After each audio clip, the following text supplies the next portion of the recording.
한일전 하면 이런 말이 있죠. 일본한테는 가위바위보도 지면 안 된다. 그런데 일본 선수에게 단 한 번도 지지 않은 복서가 있다고 합니다. 여기서 더 놀라운 건 일본과 맞붙는 모든 경기에서 KO로 상대를 쓰러뜨렸다는 거죠. 아마 80년대의 권투를 보신 분들은 기억하실지도 모르겠네요. 1986년 슈퍼라이트급 동양 챔피언 이상호. 하지만 그런 이상호도 학생 때는 권투가 아닌 육상을 했다고 해요. 물론 권투에도 관심이 없는 건 아니었지만 그냥 라이트한 권투 팬 수준이었다고 하죠. 누가 오늘 권투 중계한대 하면 TV 있는 집에 옹기종기 모여서 보는 정도? 하지만 그랬던 그의 운명은 고등학교를 서울로 올라가게 되면서 180도 달라지게 되는데요. 고등학교 1학년 때의 어느 날 이상호는 거리의 간판들 중에서 익숙한 이름을 하나 보게 됩니다. 크라운 체육관. 그곳은 바로 권투 선수들을 매니징하는 유명한 권투 체육관. 권투 중계에서 본 체육관인데? 그날따라 호기심이 발동한 이상호는 그 체육관에 살짝 들어가 봤는데요. 그렇게 체육관 내부를 본 이상호는 정말이지 깜짝 놀라고 말았죠. 분명 외부는 허름했는데 내부에는 링이 여러 개나 있는 데다가 심지어 거기서 스파링을 하는 선수 중에는 TV에서 본 유명 선수들도 있는 거예요. 나도 해보고 싶어. 그렇게 무언가에 홀린 듯이 거금 1,500원을 내고선 체육관에 덜컥 등록을 해버린 이상호. 당시 지하철 요금이 35원이었으니까 거의 2달치 통학 비용을 체육관에 태운 거예요. 하지만 다행히도 그 비싼 등록비가 아깝지 않을 정도로 이상호는 재능이 있었답니다. 아까 말했듯이 애초에 육상을 했었기에 기초 체력은 이미 받쳐주는 상태여서 줄넘기랑 런닝 같은 건 일도 아니었죠. 게다가 습득 능력도 좋아서 뭔가 하나 가르쳐주면 가르쳐주는 대로 곧잘 따라하는 게 아니겠어요? 한마디로 운동신경과 영리함을 동시에 갖춘 거죠. 야, 넌 초보 같지 않다야. 벌써 이 정도 폼이 나오니? 그렇게 이상호가 잘 따라와주자 체육관 관장은 슬슬 욕심이 나기 시작했어요.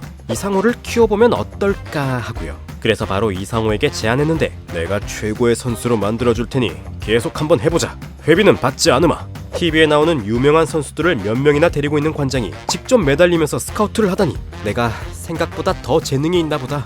결국 이상호는 권투를 더 배워보기로 마음을 굳혔죠. 그리고 이상호가 재능이 있다고 본 관장의 안목은 틀리지 않았어요. 입문 3개월 만에 나간 전국 아마추어 신인 선수권 권투 대회에서 전승으로 우승컵을 가져와 버렸거든요. 평범한 고등학생이었던 이상호는 그렇게 불과 3개월 만에 권투계의 초신성이 되어버렸어요.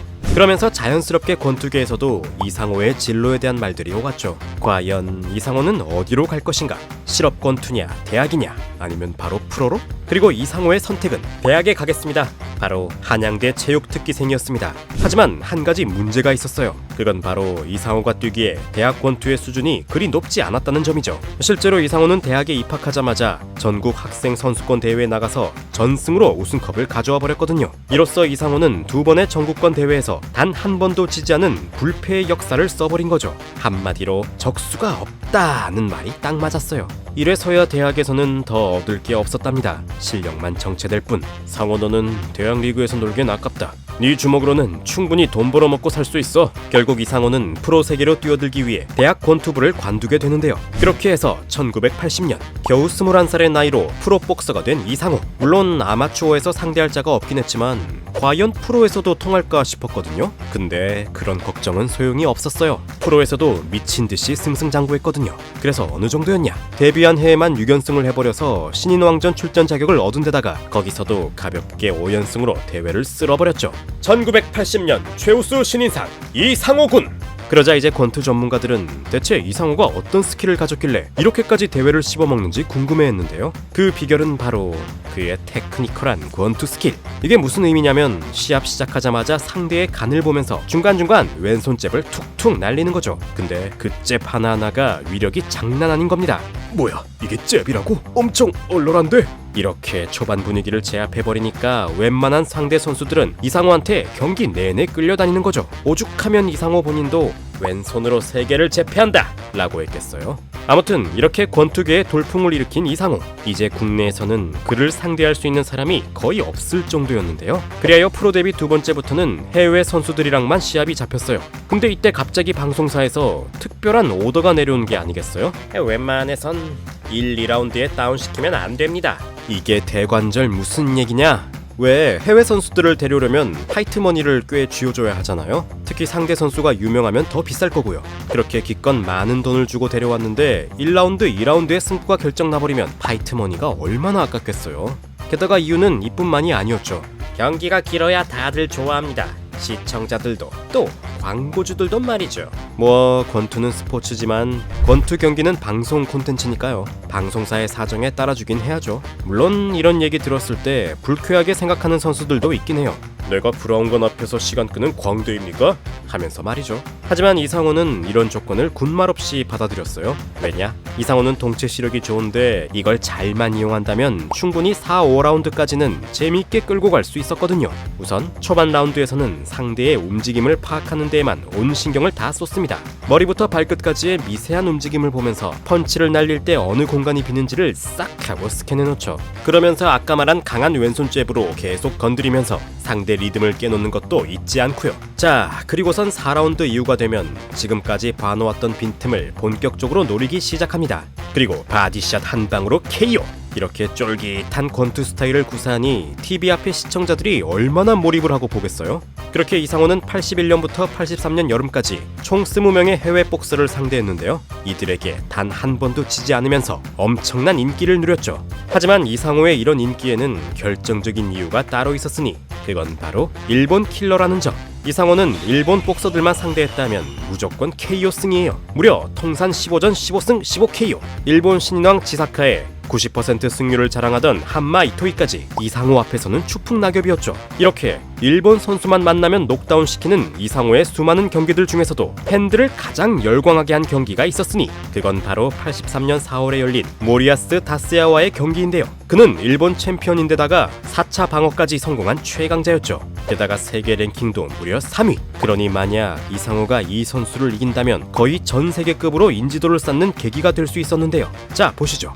이 경기에서도 이상호는 4라운드까지 계속해서 탐색전을 벌였어요. 아까 말했듯이 왼손 잽을 툭툭 치죠. 하지만 여기에도 손끝에 힘이 들어가기 때문에 상대 입장에선 꽤 아프게 느껴질 거예요. 자, 이제 곧 5라운드에 들어갈 텐데요. 왼쪽에 이상호 선수의 여유로운 표정과 달리 오른쪽 모리아스 선수는 안절부절하네요. 꽤 힘들어 보입니다. 심지어 이상호 선수의 왼손 잽을 얼마나 많이 얻어맞았는지 왼쪽 눈두덩이가 부어서는 눈이 짝짝이입니다.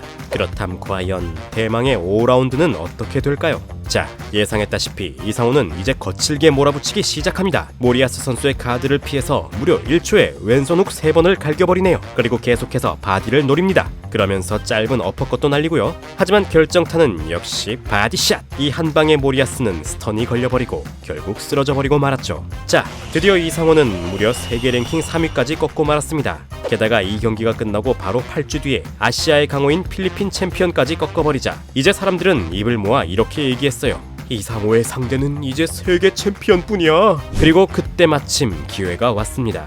그건 바로 당시 슈퍼라이트급 세계 챔피언이던 선수가 범죄를 저질러서 잡혀가 버렸거든요. 당연히 세계 챔피언도 박탈돼서 세계 챔피언 자리는 공석. 그 자리를 놓고 세계 랭커 둘이 붙게 되니 그건 바로 이상호 대 범프스였던 거죠. 근데 날짜를 잡고 보니 예정일이 6개월이나 남은 게 아니겠어요?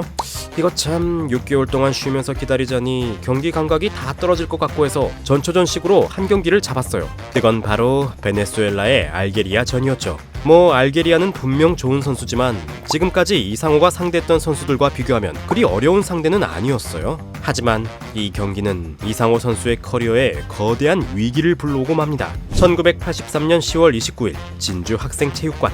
그날 역시 1라운드에 사인이 나왔고요. 바로 다운시키지 말고 돌리라고. 그런 지령이야 어차피 익숙했으니까 하던 대로 탐색전을 벌이면서 관망했죠. 하지만 3라운드에서 아주 치명적인 실수를 하고 맙니다. 바로 가드를 올리다가 손이 살짝 떨어진 거죠. 그 틈을 놓치지 않은 알게리아가 이상호의 턱에 어퍼컷을 팍! 그리고 그 순간 이상호는 그대로 링에 나뒹굴었고 그만 정신을 잃고 말았어요.